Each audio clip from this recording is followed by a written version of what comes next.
OP Chaudhary मेरे साथ जुड़ गए हैं। भारतीय जनता पार्टी के बड़े नेता हैं, प्रदेश महासचिव हैं और अंदर खाने जो तमाम खबरें चलती हैं उसके आधार पर यह भी कहा जा रहा है कि अगर सरकार बनने की सूरत हुई तो ये सीएम भी बन सकते हैं। बहुत बहुत स्वागत है ओपी चौधरी साहब एबीपी न्यूज में आपका। और इस सर्वे के मुताबिक आप लोगों के लिए अच्छी बात तो यह है कि आप बढ़त बना रहे हैं पिछले नतीजों की से तुलनात्मक अध्ययन अगर हम करें तो, लेकिन कांग्रेस अभी भी आपसे आगे है। जी सबसे पहले तो मैं इस बात का खंडन करना चाहूंगा। भारतीय जनता पार्टी में कोई पद की कोई बात नहीं होती है, सबको अपनी अपनी जिम्मेदारियों का वहन करना होता है और सब भारतीय जनता पार्टी के सक्षम कार्यकर्ता हैं। और जो आप ट्रेंड दिखा रहे हैं उसके लिए मैं छत्तीसगढ़ की जनता जनार्दन को धन्यवाद देना चाहूंगा। आप जो ट्रेंड दिखा रहे हैं वो केवल एक ट्रेंड है जो राइजिंग ट्रेंड है बीजेपी के लिए, और ये मैं निश्चित रूप से मानता हूं कि आराम से स्पष्ट बहुमत के आंकड़े को पार करते हुए ही रुकेगी।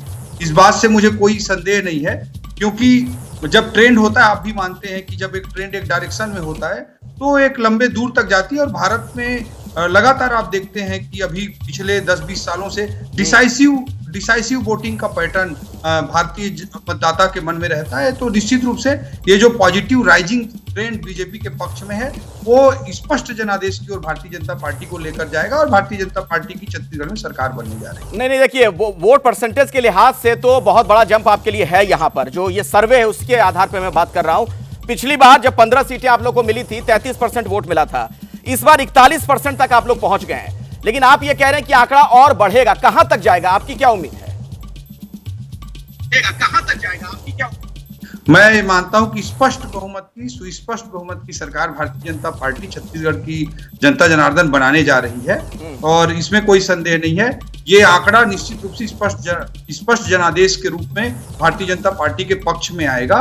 Rising positive trend Bharatiya Janata party के लिए है, इसमें किसी भी सर्वे में, किसी भी एग्जिट पोल में कोई इनकार नहीं है। और निश्चित रूप से आप ठीक है, थोड़ा कम आपके आंकड़े दिखा रहे हैं, बट 36 से 48 आप आंकड़े बोल रहे हैं या कांग्रेस के लिए 41 से बोल रहे हैं, बट 15 से जो जर्नी स्टार्ट की है मैं स्पष्ट रूप से मानता हूं ये राइजिंग पॉजिटिव ट्रेंड, फिर से मैं रिपीट कर रहा हूं। अच्छा सर, एक बात और बताइए, पार्टी को स्पष्ट जनादेश क्यों लेकर जाए। ठीक है, एक बात और बताइए, अगर आपको मौका मिला, बीजेपी की अगर सरकार बनने की स्थिति बनती है छत्तीसगढ़ में, 3 तारीख को पता चल जाएगा, वैसी स्थिति में क्या एक मुख्यमंत्री के तौर पर आप जनता की सेवा करना चाहेंगे अगर आपको मौका मिला?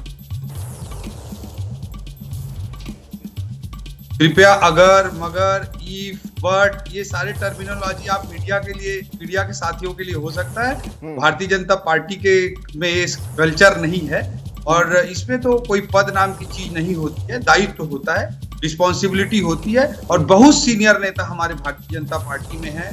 डॉक्टर रमन सिंह जी चुनाव लड़े हैं, अभी भारतीय जनता पार्टी की ओर से विधानसभा चुनाव लड़े हैं।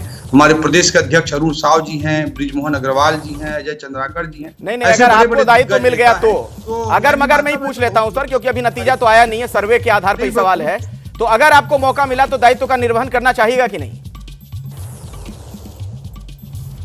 भारतीय जनता पार्टी को अगर अवसर मिलता है तो हमारे बहुत बड़े बड़े दिग्गज नेता हैं, रमन सिंह जी, अरुण साव जी, बृजमोहन अग्रवाल जी, अजय चंद्राकर जी जैसे बड़े बड़े नाम हैं। अभी तो मैं बहुत ही जूनियर कार्यकर्ता हूं, तो मुझे नहीं लगता कि इसमें मेरा कोई मतलब इस तरह की स्थिति बनेगी। और भारतीय जनता पार्टी के लिए कार्यकर्ता के रूप में मैं लगातार काम करता हूँ। ठीक है, अच्छा, मेरे सहयोगी ज्ञानेंद्र भी हमारे साथ मौजूद हैं, आपसे एक सवाल पूछना चाह रहे हैं। ज्ञानेंद्र। ओपी चौधरी जी, ठीक है, आप ये कह रहे हैं आप नेता अफसर से बने हैं, ठीक है, आपकी बात हम लोग सब स्वीकार कर रहे हैं कि आपके पार्टी का एक संस्कार है, लेकिन आप किस आधार पर ये कह रहे हैं कि 14 सीट वाली पार्टी बहुमत का आंकड़ा पार करेगी? क्योंकि यहीं पर इस पैनल में जो बुद्धिजीवी बैठे हैं वो ये कह रहे हैं कि बीजेपी ने ये मान लिया था कि छत्तीसगढ़ तो हमारे हाथ से निकल गया है। तो ऐसे कौन से आधार है जिसके आधार पर आप कह रहे हैं, मजबूत आधार, कि नहीं हम 14 से 46 तक पहुंच जाएंगे? ये 2-3 कारण बता दीजिए। भारतीय जनता पार्टी कभी भी, ज्ञानेंद्र जी आप भी जानते हैं भारतीय जनता पार्टी के चरित्र को, वो लास्ट मोमेंट तक कभी हार मानने वाली पार्टी नहीं है। वो क्रिकेट की भाषा में कहें तो आखिरी गेंद तक अपना 100% देते हुए बैटिंग करने पे बिलीव करती है। पहली चीज, हर चुनाव को भारतीय जनता पार्टी बड़ी शिद्दत के साथ लड़ती है। ठीक है, हम बार बार बोल रहे हैं कि 14 सीट पर भारतीय जनता पार्टी थी, 15 सीट पर भारतीय जनता पार्टी थी, लेकिन इससे पहले समझने की बात है कि इसी छत्तीसगढ़ में 3 बार हैट्रिक सरकार भारतीय जनता पार्टी ने ही बनाई है। इसी छत्तीसगढ़ में 3 बार लगातार जनादेश भारतीय जनता पार्टी को मिला है। तो कोई गौन केस था, हम हार मान लिए थे, ऐसा कोई विषय ही नहीं है। जो छत्तीसगढ़ की जनता में को जिस तरह से माफिया राज का सामना करना पड़ा पिछले 5 सालों में, जिस तरह से मोदी जी की गरीब निवारण की योजनाओं को रोका गया, कांग्रेस के द्वारा 16 लाख आवास को रोका गया हो, अब ये सब बातें तो हो गई चावल को रोका गया हो, इस तरह के जो लोगों के अधिकार थे। ठीक है सर, अब नतीजों का इंतजार है, हमें भी उसी का इंतजार है, आपको भी जाहिर तौर पर इंतजार होगा। मैं दोबारा आपके पास लौटूंगा और अपने दर्शकों को बता दें कि निश्चित रूप से भारतीय जनता पार्टी की स्पष्ट जनादेश की सरकार बनेगी, कहीं कोई संदेह। चलिए, जैसे ही घड़ी का काटा दोपहर 2:30 पे आए, बबीता जी का दिल सास बहू साजिश के लिए मचल जाए। और ये है इनकी बहू, पूरे दिन ऑफिस की टेंशन हो जाए गॉन जब ये करें अपना फेवरेट शो फ्री टाइम पे ऑन। इनकी तरह आप भी देखिए अपना फेवरेट शो अपने टाइम पर और डाउनलोड कीजिए एबीपी लाइव ऐप अपने स्मार्ट टीवी पर।